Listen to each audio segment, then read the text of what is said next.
தரத்தில் 8வது அத்தியாயம் ஆதார ஆதேயம் பாடல் 1174 பார்த்துக் கொண்டிருக்கின்றோம். பாடல் ஒலிக்கின்றது.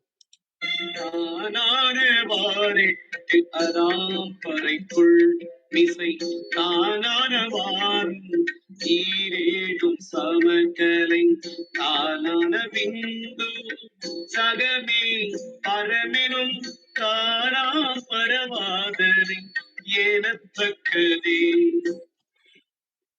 தானானவாறு 8 அதாம் பறைக்குள் இசை தானானவாறும் ஈரேழும் சமகலை தானான விந்து சகமே பரமெனும் தானா பரவாதனை எனத்தக்கது.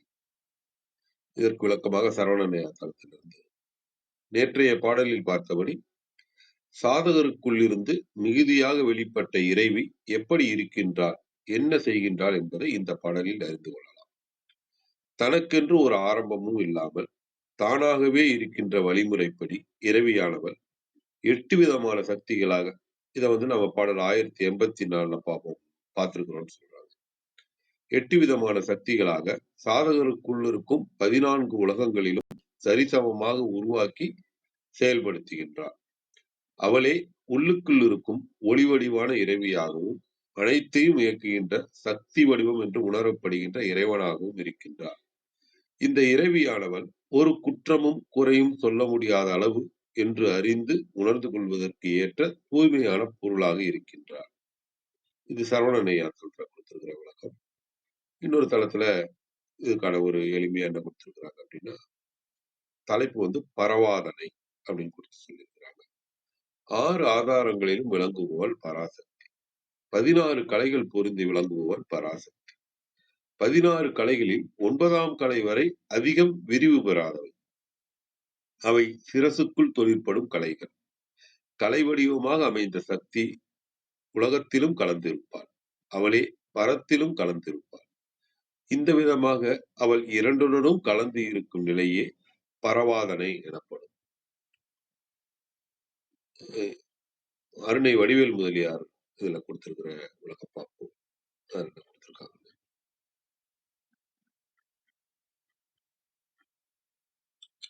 யோக சக்தி யோகத்தை விரும்புவதற்கு அதனை அருளுமாற்றை அறிந்து சிவாக்னியோடு மன்னிக்கணும். இது நேற்றைய பாடல்கான விளக்கம். இன்றைய பாடல்கான விளக்கம். சக்திக்கு தானே அதுவாய் நின்று அருள் செய்கின்ற சிறந்த ஆதாரம். உள்ளே 8ஆயும் வெளியே 14ஆயும் இடையில் 2, 10 என்னும் சம அளவினாயும் உள்ள கோணங்களை உடைய சக்கரமாகும். இச்சக்கரம் சொல்லும் பொருளும் ஆகிய இருவகை உலகங்களாயும் அவற்றை செயல்படுத்துகின்ற கடவுளராயும் அக்கடவுளரது செயல்களாயும் விளங்கும். இதற்கு குறிப்புரையா அவங்க சொல்லியிருக்கிறது. ஆதலின் அச்சக்கரத்தில் சக்தியை வழிபடுதல் தக்கது என்பது குறிப்பெச்சம். இங்கு குறிக்கப்பட்ட சக்கரம் ஸ்ரீ சக்கரமாகும். இது மேல் நோக்கிய முனைகளுடைய முக்கோணம் 4, கீழ் நோக்கிய முனைகளுடைய முக்கோணம் 4, நடுமுக்கோணம் 1, இவை 9 வேறு வேறாய் தோன்றாது ஒன்றில் ஒன்று கோர்த்து நிற்கும் வண்ணம் உபதேச முறையால் வரையப்பட்டு நடுக்கோணத்தில் விந்து புள்ளி இடப்படும். மேலும் 14ஆய் உள்ள வெளிக்கோணங்கள் சுற்றி 8 இதழ் தாமரையும் அதனை சுற்றி ஒரு வட்டமும் அதற்கு மேல் 16 இதழ் தாமரையும் அதற்கு மேல் 3 வட்டங்களும் வரைந்து எல்லாம் ஒரு நாற்கோணத்தின் மேல் அமைந்துள்ளதாக வரையப்படும். நாற்கோண மேடையை பூபுரம் என்பர். இவற்றுள் மேல் நோக்கிய முனைகளுடைய முக்கோணங்கள் சிவகோணங்களும் கீழ் நோக்கிய முனைகளுடைய முக்கோணங்கள் சக்தி கோணங்களும் ஆகும். இவற்றுள் நடுமுக்கோணம் மேல் நோக்கி இருப்பது சிருட்டிக்கிரம சக்கரமும் மேல் நோக்கி இருப்பது சங்கார கிரம சக்கரமும் ஆகும். இப்பாட்டில் நாயனார் நடுக்கோணம் ஒளிந்த 42 குறித்தார். எனவே நடுக்கோணத்தையும் கூட்ட இச்சக்கரத்தில் அமையும் முக்கோணம் 43 என்பது தெளிவாகும். சக்திக்குரிய சக்கரங்கள் அனைத்தும் இதனுள் அடங்கும் என்பது பற்றி இது ஸ்ரீ சக்கரம் எனப்படுகின்றது. இதில் எழுதப்பட வேண்டிய எழுத்துக்கள் எங்கும் குறிப்பிடப்படவில்லை. ஆயினும் சக்திக்குரிய பொது சக்கரமாதலில் பின்வருமாறு கொள்ளுதல் பொருந்தும். பூபுரமாகிய நாற்கோணத்தில் மேற்பக்கம் தொடங்கி வலமாக ஓம், ஐம், க்ளீம், சௌ என்பனவும் 16 இதழ்களில் ஓம் என்பதன் கீழ் ஸ்ரீம் என்பதும் அதனை எடுத்து வளமாக ககாராதி பஞ்சத சாட்சரங்களும் 8 இதழ்களில் ஸ்ரீம் என்பதன் கீழ் முதல் வளமாகவும் அங்கனமே 14 கோணம் வெளி10 கோணம் உட்10 கோணம் உள் 8 கோணம் எனும் 50 கோணங்களிலும் லகாரம் நீக்கி ஏனை அகராதி 50 எழுத்தும் நடுக்கோணத்தில் பிரணவமும் விந்துவில் ரீம் என்பதும் எழுதப்படலாம். பிற வகை சொல்லப்படி ஏற்பது கொள்க. பஞ்சத சாட்சரங்களில் சிவாட்சரங்களும் உள எனவும் ஸ்ரீசக்கர கோணங்களில் சில கோணங்களும் பிந்துவும் சிவாம்சங்கள் எனவும் கூறப்படுதல் அறிக. இன்னும் பஞ்சாட்சர அம்சங்கள் 37 36 தத்துவமும் தத்துவாதீத பொருளுமாகும் எனப்படுதலும் காண்க. இங்கனம் இச்சக்கரம் அனைத்தையும் தன்னுள் அடங்க கொண்டிருத்தல் பற்றி விந்து சகம் பரம் எனவும் பரவாதனை எனவும் சொல்லத்தக்கது என்றார். விந்து வாக்கு சொற்பிரபஞ்சம், பரவாதனை கடவுளர்த்தம் அதிகாரம், பறைக்கு என்பதை முதலில் கொண்டு உரைக்க, தானான வாரும் என்னும் உண்மையை சமகலை என்பதோடு கூட்டுக. இதனால் சக்தி தன்னை வழிபடுவார் பொருட்டு கொள்ளும் ஆதார ஆதாயங்கள் கூறப்பட்டன. இது அருணை வடிவேல் முதலியார் கொடுத்திருக்கிற விளக்கம். இந்த பாடலை இப்ப நம்ம ஒரு 3 பொருள் பார்த்தோம். 3 பொருள் பார்க்கும்போது படிச்சுட்டு இருக்கும் போதே இது அவ்வளவு இதா புரியலையே, அம்மா இல்ல வேற யாரும் வந்தாங்கன்னா நல்லா இருக்கும் அப்படின்னு நினைச்சிட்டு இருக்கும்போது கிருத்திகாமா வந்தாங்க. அப்பதான் நம்ம இந்த அருணை வடிவேல் முதலியார்ல இந்த சக்கரத்தை பத்தி விளக்கமா அவங்க சொல்லியிருக்கிறத நம்ம படிக்க முடியும். இதுல எனக்கு ஒரு கேள்வி இருக்குமா, அதை கேட்டேன். அதுக்கப்புறம் உங்க விளக்கம். பொதுவா இந்த சக்கரங்கள், நீங்களும் இந்த சக்கரங்கள் பத்தி சொல்லியிருக்கிறீங்க. இப்ப வெளியில இப்ப வர யூடியூப்ல இருக்கிற வர ஜோதிடர்களாகட்டும் இல்ல புக்களை ஆகட்டும், நீங்க இந்த சக்கரம் வாங்கி வச்சுக்கலாம் அப்படின்னு சொல்றாங்க. வெளியில இந்த கோயில்ல விற்கிற சக்கரங்கள், சக்கர படம் போட்ட படம், இதை வாங்கி வச்சுக்கலாங்கிறாங்க. ஒரு சிலர் அதை தகுந்தபடி பூஜித்து அதுக்கு ஒரு இதெல்லாம் செஞ்சுதான் வச்சுக்கணுங்கிறாங்க. இது எந்த வகையில நமக்கு இது, அதாவது பொதுவாக ஒரு கோயில்ல வெளியில இருக்கிற கடையில ஒரு சக்கர படத்தை வாங்கி நாம அதை பத்தி ஒன்றும் தெரியலனாலும் அதை வச்சு வாங்கி பூசிக்கலாமா? சிலர் அப்படியெல்லாம் செய்யக்கூடாது, நாம இப்படியெல்லாம் என்னன்னு தெரியாம ஒரு சக்கரத்தை வாங்கிட்டு சும்மா நீங்க அதுக்கு பூ போட்டு பண்ணக்கூடாது, எப்படி ஒரு லிங்கம்னு ஒண்ணு இருந்தா அதுக்கு நம்ம இது பண்ணணும், அந்த மாதிரி ஒரு சிலைன்னு ஒண்ணு இருந்தா அதுக்கு நம்ம அபிஷேகம் எல்லாம் பண்ணணும், அந்த மாதிரி பண்ணணும், சும்மா இதை பண்ணக்கூடாது அப்படின்லாம் மாறுபட்ட கருத்துக்களை கேள்விப்படுறோம். அதற்கான ஒரு விளக்கமும் நீங்க கொடுத்தீங்கன்னா நல்லா இருக்கும். பாருங்கள் கத்தி.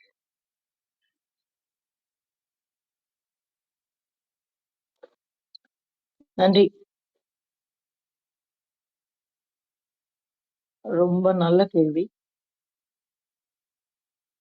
முதல்ல கேள்வி சொல்லிடுறேன். இந்த சக்கரம் 2 வகை. ஒண்ணு படம். இப்போ நம்ம பென்சில் இல்லைன்னா போட்டோ அப்படிங்கும்போது அதுக்கு டைமென்ஷன் கிடையாது. அதாவது நம்ம தெரியும் அந்த 3 டைமென்ஷன், நம்ம we live in the 3rd dimensional world. 4th dimension தான் நம்ம பேசுற விஷயங்கள். ஆனா இந்த சட்டமா இருக்கக்கூடிய அந்த படங்கள் பத்தின இது வேற ஒண்ணும் இல்லை. அது பத்தின பயம் எதுவும் தேவையில்லை. அது வெறும் படமாதான் இருக்கு அப்படின்னா நம்ம அதை வாங்கி அது சட்டம் போட்டு வச்சுக்கலாம். எப்படி சுவாமி படம் வச்சுக்கிறோமோ அந்த மாதிரி வச்சுக்கலாம். ஆனா அதுவே ஒரு தகட்டுல கீறி இருக்கு. அந்த கீறதுன்னா உங்களுக்கு நான் இப்ப சொல்றது புரியும்னு நினைக்கிறேன். கீறும்போது அந்த பிரயோகம், அந்த அழுத்தம், எந்த கோடுகளுக்கு அந்த அழுத்தம், அதெல்லாம் ரொம்ப முக்கியம் சக்கரம் பண்றதுல.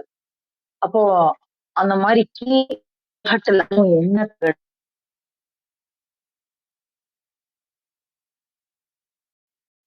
பண்றாங்க அப்படிங்கிறது ரொம்ப முக்கியம். அந்த மாதிரி கீறி இருக்கக்கூடிய அந்த தகடு, அதுல நம்ம உபயோகம் பண்றோம் அப்படின்னா அதுக்கு உரிய உபச்சாரங்கள் பண்ணணும். அப்பதான் அத வந்து நம்ம வச்சுக்க முடியும். அட்லீஸ்ட் உபச்சாரம்னு நான் சொல்றது வந்து ரொம்ப பெரிய அளவுல இல்லன்னாலும், ஆம் தினம் ஆனா நீங்க தகடு வச்சீங்கன்னா, அதற்கு உண்டான வழிமுறைகள் பண்ணி தான் ஆகணும். அந்தந்த தேவதைகள வணங்கி தான் ஆகணும். அதற்கு உண்டான உபசார முறைகள் பண்ணி தான் ஆகணும். அதனால ஒரு குறைந்தபட்ச அ நெறிமுறையாவது நம்ம கடைபிடிச்சாகணும். அதனால என்னோட நிலைப்பாடு, இந்த மாரி விஷயங்கள் நல்லா தெரிஞ்சப்புறம், நம்மளால என்ன பண்ண முடியும் அப்படிங்கிறத நல்லா கேட்டதுக்கு அப்புறம், ஆ தேர்ந்ததுக்கு அப்புறம் ஆரம்பிக்கிறது நல்லது. நன்றிங்கம்மா. பொதுவா இந்த மாரி தகடுகள் தான் நீங்க சொன்ன மாரி தகடுகள்ல கோடு போட்டு விக்கிறாங்க. இத பத்தி தெரியாம வாங்கிட்டு வரும்போதுனா, அது சும்மா நம்ம ஒரு பூஜை ஒரு ஒரு ஊதுபத்தி காமிக்கிறது, அதுக்கு ஒரு பூ வைக்கிறது, கும்பிடுறது, அப்படின்னு தான் தெரியுமே தவிர, அதுக்குண்டான பீட்சங்கள் என்ன அப்படின்னுலாம் தெரியாது. அதுக்குள்ள தேவதைகள் என்ன அப்படிங்கிறது தெரியாது.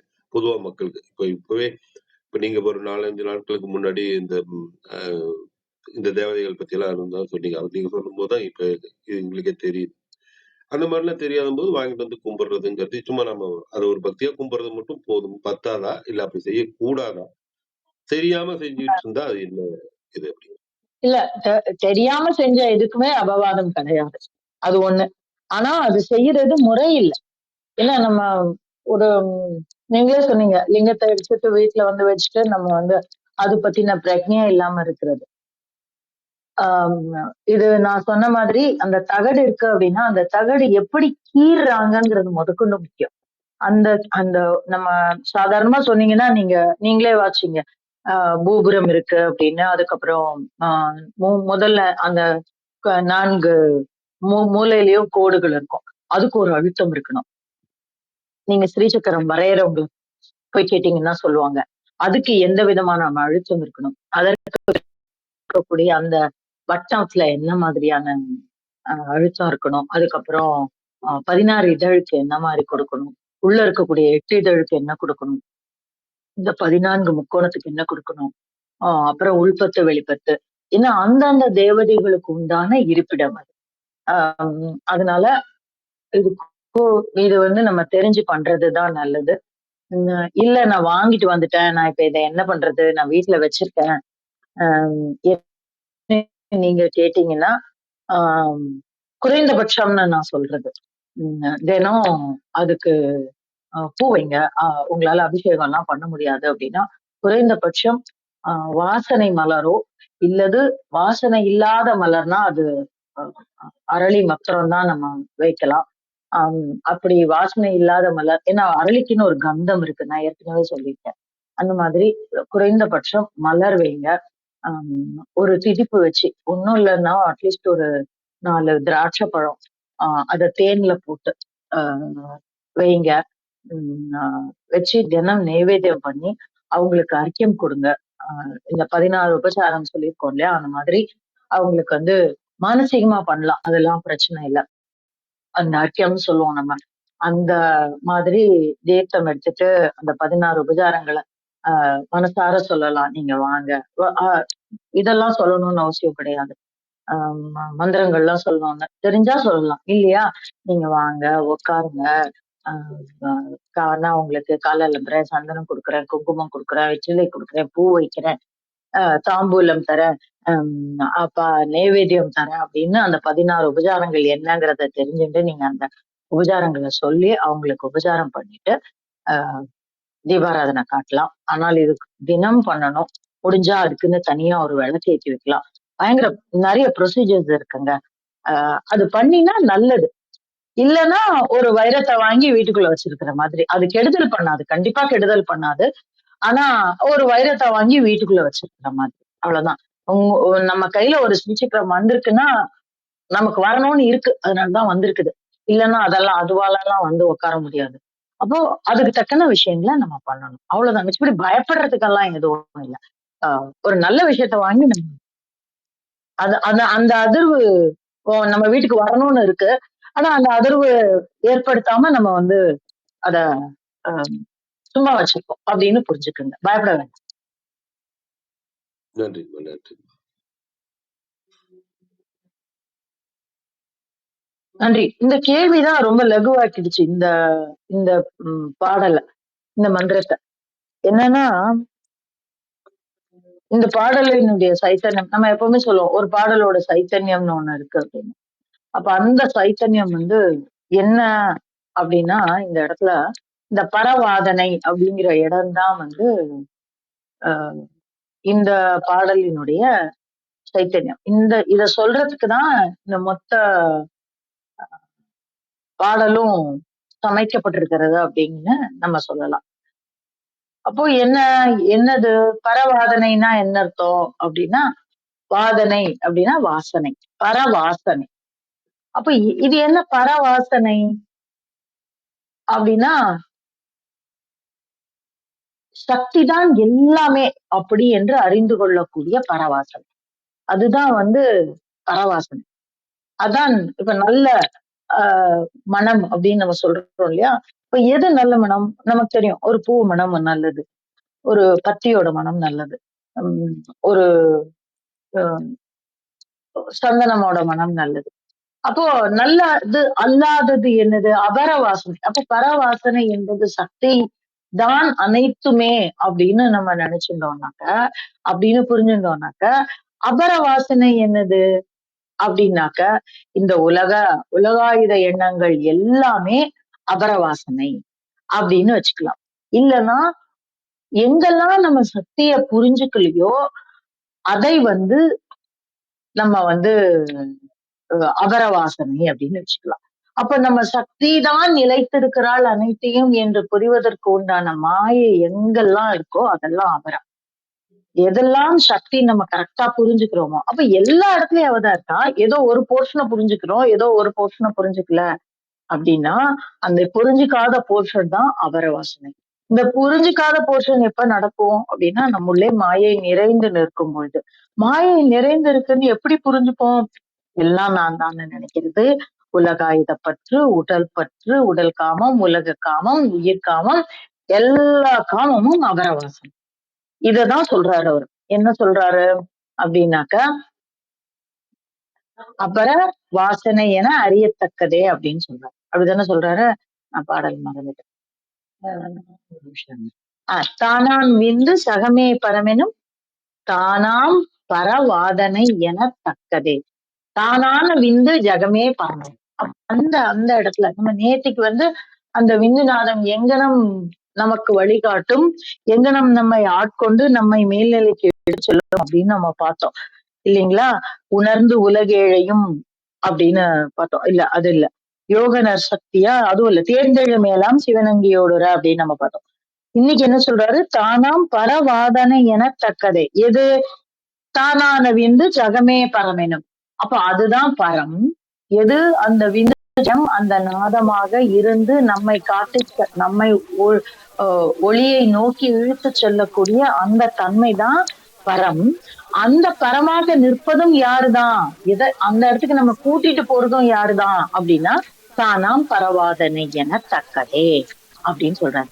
சரி, அப்ப இதை எப்படி புரிஞ்சுக்கிறது அப்படின்னா, இங்கதான் வந்து அந்த ஸ்ரீசக்கரத்தினுடைய தன்மையை சொல்றாங்க. ஏன்னா நம்ம உடல்ல வந்து நம்ம உடல் தான் ஸ்ரீசக்கரம் அப்படின்னு நம்ம வந்து நிறைய இடங்கள்ல நம்ம சொல்லியிருக்கோம். நம்மளுடைய இந்த ஸ்ரீசக்கரத்தினுடைய தன்மைய வந்து இவர் வாசிச்சாரு. என்னெல்லாம் இருக்கு அப்படின்னு ரத்னகுமாரையா வாசிச்சாரு.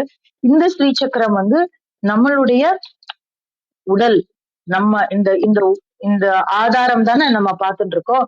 இந்த ஆதாரம், அதில் இருக்கக்கூடிய அதயம், ரெண்டுமே ஸ்ரீசக்கரத்தை வந்து ஒப்பிட்டு நம்ம சொல்லலாம். என்ன அப்படின்னு பாத்தீங்கன்னா, பூபுரம் அப்படின்னு சொல்லக்கூடிய இந்த 4 யாராலே நான் ஏற்கனவே ஸ்ரீசக்கரத்தினுடைய படத்தை வந்து நான் போட்டிருக்கேன்.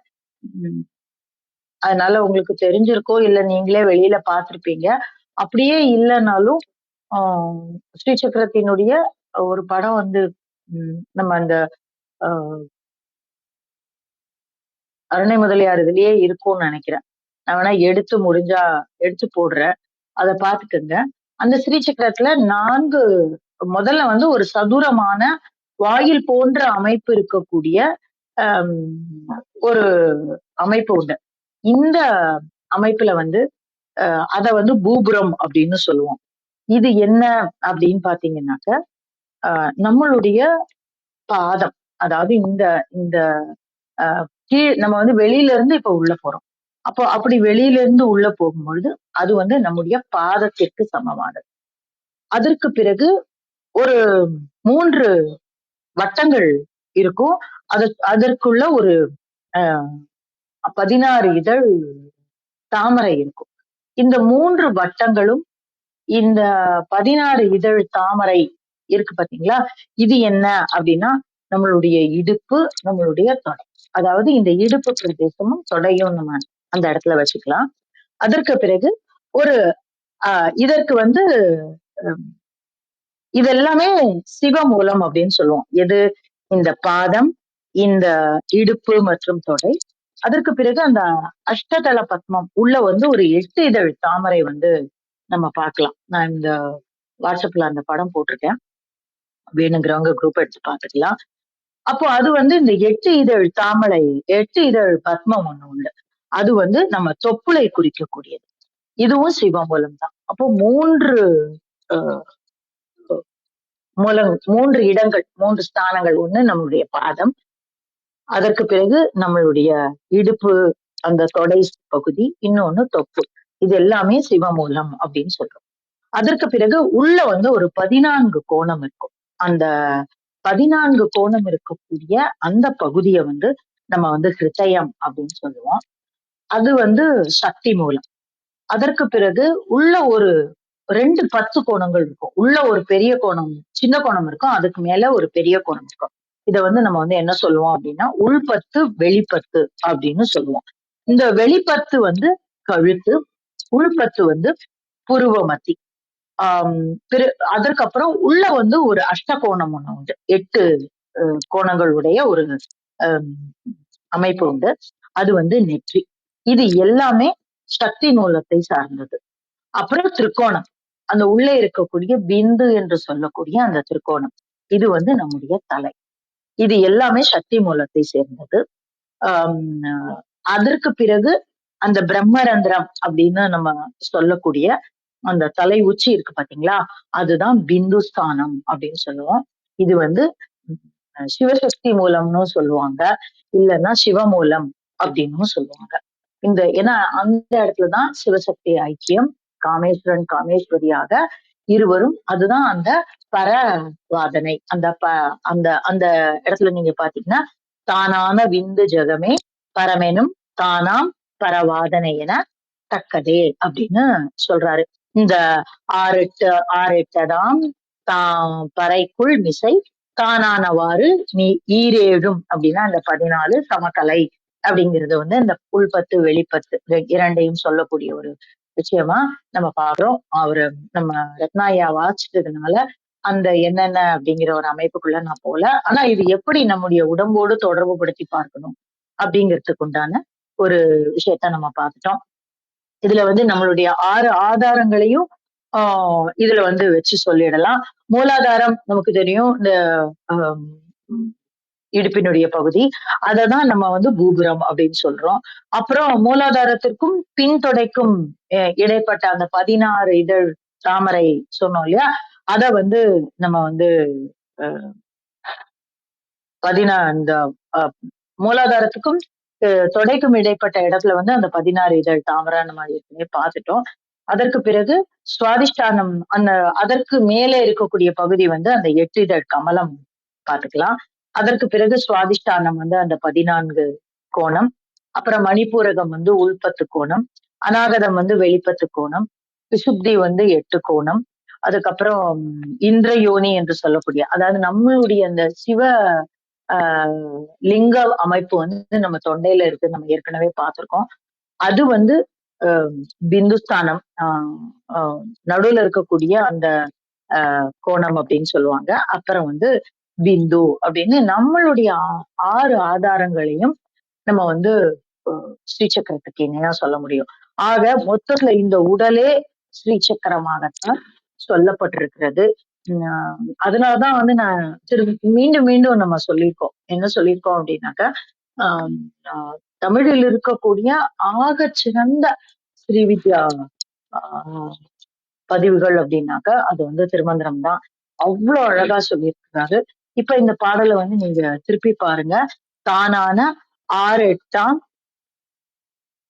எட்டதாம் பறைக்குள் மிசை. அப்ப அந்த அந்த இடத்துல இருக்கக்கூடிய அத்தனை இதுலயும் இத வந்து யோக பார்வையில வந்து இத புரிஞ்சுக்கணும் அப்படின்னாக்க அகாரக்கலை, உகாரக்கலை, 6 ஆதாரங்கள், இந்த 8 அப்படிங்கறத அப்படியே எடுத்துப்பாங்க அவங்க. அந்த மாதிரி இததான் சொல்றேன்ல, நம்ம எப்படி வேணாலும் புரிந்து கொள்ளலாம். ஒரு பாடலுக்கு விளக்கங்கள் எப்படி வேணாலும் இருக்கலாம். ஆனா எந்த இடத்துல வைக்கப்பட்டிருக்கிறது இந்த மந்திரம்ங்கிறத பொறுத்து. இந்த இடத்துல எதுல வைக்கப்பட்டிருக்கிறது?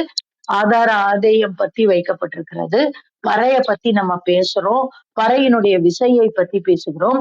பர வாசனையை பத்தி பேசுகிறோம் இல்லைங்களா? அப்ப இந்த 3 நீங்க ஏன் எப்படி இந்த இடத்துல ஸ்ரீசக்கரத்தை நீங்க கொண்டு வரீங்க? இத வந்து நம்ம வெறும் யோக பார்வையா பார்த்துட்டு போயிடலாமே அப்படின்னு கேட்கலாம். எதனால சொல்றோம் அப்படிங்கிறதுக்கு உண்டான காரணத்தையும் நம்ம இங்க சொல்லிடுறோம். எதை பத்தி பேசுறோம் நம்ம இந்த இடத்துல அப்படின்னாக்க, பறையை பற்றி பேசுகிறோம், பர வாதனையை பற்றி பேசுகிறோம், விசையை பற்றி பேசுகிறோம். அது இருக்கு. இது வந்து இந்த மந்திரத்துக்குள்ள இருக்கக்கூடிய விஷயம். அப்புறம் இந்த ஏன்னா பறைனா சக்தின்னு நமக்கு தெரியும். அதற்கு பிறகு இந்த மந்திரம் வைக்கப்பட்டிருக்கிற இடம் என்ன இருக்கு? ஆதாரத்தை பத்தி பேசுறோம், ஆதாயத்தை பத்தி பேசுறோம், 4ஆம் தந்திரத்துல பேசுறோம். இந்த 4ஆம் தந்திரம் எதை பற்றி சொல்லக்கூடியது அப்படின்னாக்க, இந்த உடல் இயங்கக்கூடிய தன்மையை பத்தி, அதனோடு சக்திக்கு இருக்கக்கூடிய தொடர்பு பத்தி, சக்தியே அனைத்தும் என்று புரிந்து அததான் வரிசையா பார்த்துட்டு வரோம். அதனால இது ஒரு சரியான பகுதி, சரியான இடம், சரியான பொருளோடு அமைந்திருக்கக்கூடிய மந்திரம். அதனால இந்த இடத்துல நம்ம ஸ்ரீசக்கரத்தை பத்தி ரொம்ப அழகா பேச முடியும். ஏன்னா நம்ம புரிஞ்சுக்கிறது எல்லாருக்கும் எல்லா விதமாவும் பொருள் சொல்லறதுக்கு உண்டான அதிகாரம் இருக்கு. ஆனா அதற்குண்டான ஒரு அமைப்பு எதனால அப்படிங்கிறத நம்ம புரிஞ்சணும்னாக்கா சரியான பொருளை வந்து நம்மளால தேர்ந்தெடுத்துக்க முடியும். அப்பேற்பட்ட ஒரு மந்திரம் இது. அதை உங்களோடு பகிர கிடைத்த இந்த காலை வேளைக்கு நன்றி சொல்லி என்னுடைய பகிர்தலை முடித்துக் கொள்கிறேன். நன்றி நண்பர்களே. இது பத்தி மேல ஏதாவது கேள்வி இருந்ததுன்னா நீங்க சொல்லுங்க. இல்ல விளக்கம் ஏதாவது தேவைப்பட்டாலும் நான் பேசலாம். நன்றிம்மா, நன்றி கிருத்திகாமா. பாடலை முதல்ல படிக்கும்போது ஒன்றும் ரொம்ப இதாக புரியல. அதற்கப்புறம் கீழே வந்து அந்த அருணை வடிவேல் முதலியாரோட இதை படிக்கும்போது ஒரு நீளமான ஒரு விளக்கம் கொடுத்துருந்தாங்க. அதுக்கு தான் நான் உங்ககிட்ட கேள்வி கேட்டிருந்தேன். நீங்களும் ரொம்ப அருமையா அதை சொல்லியிருக்கீங்க. ஆனா கேள்விகள் இருக்குங்க. அது சில இன்னும் வர இதுல நமக்கு அது ஒவ்வொன்றா நம்ம கேட்டு நம்ம இது பண்ணிப்போம் கண்டிப்பா. கீழே இருக்கும் நண்பர்களும் ஏதோ கேள்விகள் இருந்தா கொண்டு வரலாம். அதுக்கு முன்னாடி வித்யாமா வந்திருக்காங்க. வாங்க வித்யாமா.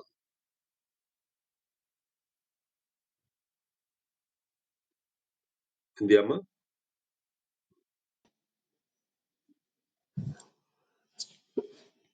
அனைவருக்கும் வணக்கம். ஓம் சிவசக்தி போற்றி, ஓம் திருமூலரே போற்றி. 1174வது திருமந்திரம். தயையும் அவளே தடையும் அவளே, தான் ஆன 6 8ஆம் பறைக்குள் மிசை, தான் ஆனவாறும் 7ம் சமக்கலை, தானான விந்து சகமே பரமனும், தானாம் பரவாதனை எனத் தக்கதே. சம கலைகளாவன அகரம், மகரம், உகரம், விந்து, அர்த்த சந்திரம், நிரோதினி, நாதம், நாதாந்தம். இவை தலையில் செயல்படுவன என்பர். பரவாதனை இதனுடைய பொருள் மேலிடும் தடை.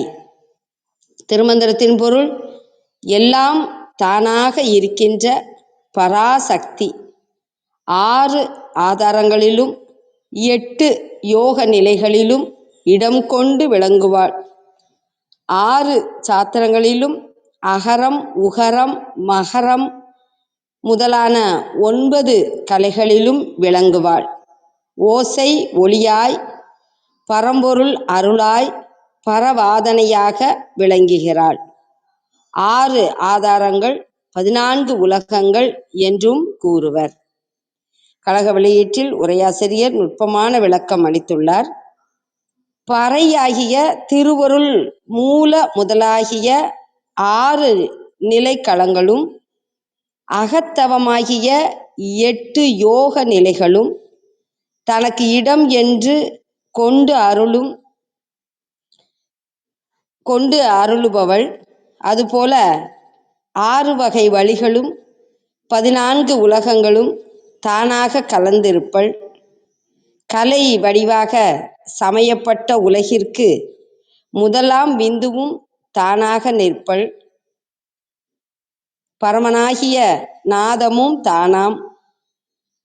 இத்திருவருள் திருவடி பேற்றை அப்பொழுது காட்டாது மறைத்தலின் மறைப்பாற்றல் என தக்கது என்றனர். பரவாதனை மேல்தடை மேனிலையை காட்டாத தடை. பரம் என்ற சொல்லின் பொருள் மேல், வாதனை என்ற சொல்லின் பொருள் தடை. 6 நிராதாரம் 6. இதற்கு இணையான பாடல் குமர குருபர சுவாமிகள் அருளிய சகலகலா வள்ளி மாலை 2வது பாடல். நாடும் பொருட்சுவை சொற்சுவை தோய்தர நாற்கவியும் பாடும் பணியில் பணித்து அருள்வாய் பங்கயாசனத்திற் கூடும் பசும்பொற் கொடியே கனதனக் குன்றும் ஐம்பால் காடும் சுமக்கும் கரும்பே சகலகலா வல்லியே.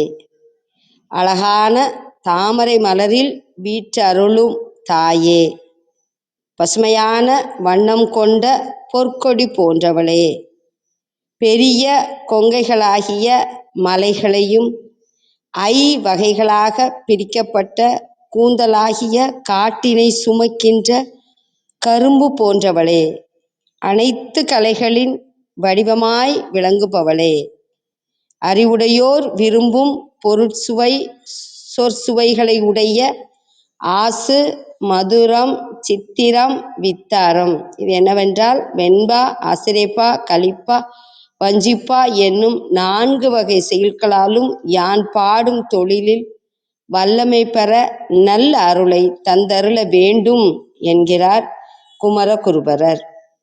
இன்னொரு அருமையான பாடல் கம்பர் அருளிய சரஸ்வதி அந்தாதியின் காப்பு செயல். அருமையான பாடல். சரஸ்வதி அப்படின்னா கலைமகள், நான்முகனின் மனைவி. காப்பு செயல். காப்பு என்பது காத்தல் என பொருள்படும். கவிஞர் தாம் வழிபடு கடவுளை ஏனும் நூலுக்கு ஏற்புடை கடவுளை ஏனும் வணங்குதல். இங்கு கம்பர் தாம் வழிபடு கடவுளை வணங்குவதனுடன் நூலுக்கு ஏற்புடைய கடவுளையும் வணங்குவதாக கொள்ள வேண்டும். இப்பாடல் திருமந்திரத்திற்கு இணையான பாடல். ஆய கலைகள் 64 ஏய உணர்விக்கும் என் அம்மை தூய பளிங்கு போல்வாள் என் உள்ளத்தின் உள்ளே இருப்பள் இங்கு வாராது இடர். பாடலின் பொருள் பொருத்தமான கலைகளான 64 வகைகளாய் உள்ள கல்வி கூறுபாடுகளையும் பொருந்த என் போன்றவர்க்கு தெளிவிக்கின்ற என் தாய் போன்றவளும் தூய்மையான பளிங்கை போன்று வெண்ணிறமாக உள்ளவளும் ஆகிய கலைமகள் என் மனத்தின் உள்ளே வீற்றிருக்கின்றாள். ஆதலால் இங்கு எனக்கு துன்பம் ஏதும் வாராது என்று அருமையாக பராசக்தியை சரஸ்வதி தாயாக பாடியுள்ளார். அனைவருக்கும் நன்றி, வணக்கம். சிவசிவ திருச்சிற்றம்பலம். நன்றிம்மா, நன்றி வித்யாம்மா. கேட்கும் தளத்தில் இருக்கும் அன்பர்கள் தங்கள் கருத்துக்களை அல்ல கேள்விகள் எதுவும் இருந்தா வரலாம்.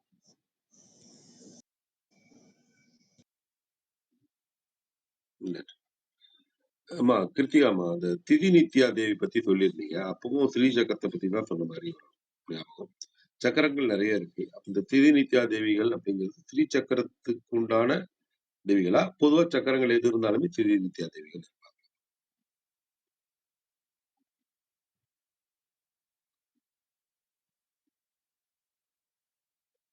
கிருத்திகாமா வணக்கம்.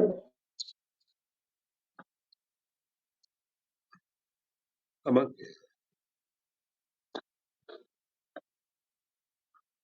ஆமா. நான் பேசுறது கேக்குதா? கேக்குதுங்கம்மா. ஓகே, நான் இங்க காத்து ஜாஸ்தியா இருக்கு. சரி. திதி நித்யா தேவதைகள் வந்து பொதுவா எல்லாத்துக்குமே உண்டு. ஆனா மெயினா வந்து ஸ்ரீசக்கரம் தான். ஏன்னா திதி என்பது அன்றைய நாளை குறிச்சது. இப்ப நம்ம வந்து இன்னைக்கு வந்து அமாவாசை. அப்ப அமாவாசைக்கு உண்டான நாள். அப்ப அந்த தேவதை.